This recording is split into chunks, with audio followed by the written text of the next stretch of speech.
ချင်သေးတဲ့စကားတော့မပြောပါနဲ့အရှင်တွေကချီနှောင်ထားတဲ့ဒီချိုးလေးရဲ့အပြတ်တော့သွားရင်နောက်ဆုံးတော့လာချင်မတို့လို့ပဲအချစ်ကိုရပြီးသားပဲပြန်လဲကလည်းစဉ်းစားကြည့်ပါဦး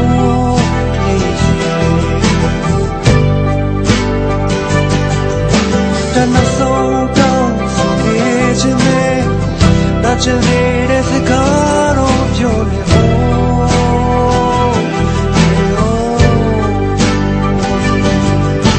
အရှင်တွေကချီနှောင်ထားတဲ့ဒီချိုးလေးရဲ့အပြတ်တော့သွားရင်တော့ဦးပဲလာချင်မှာကိုမြင်လေနာလေဘယ်လိုရင်ဆိုင်မလဲဘယ်လိုရင်ဆိုင်မလဲမောင်ရ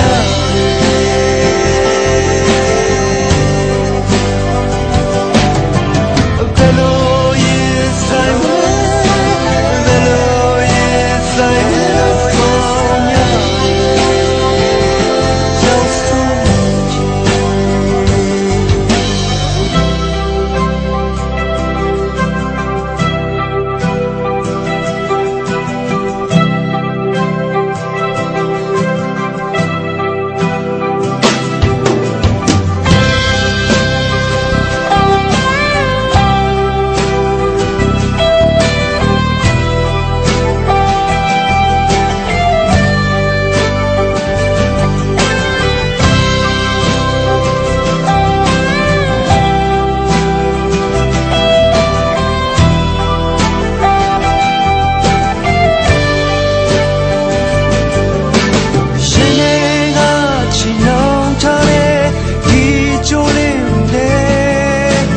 ပြတ်တော့သွားရင်တော့ဦးပဲ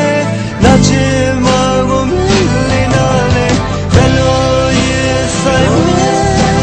ဘယ်လိုရင်ဆိုင်မလဲမောင်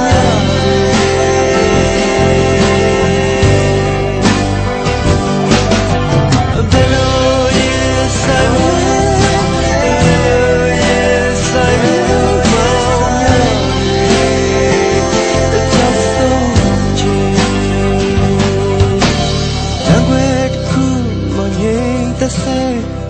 ကိုစီတရများနဲ့ပြင်းနေစေ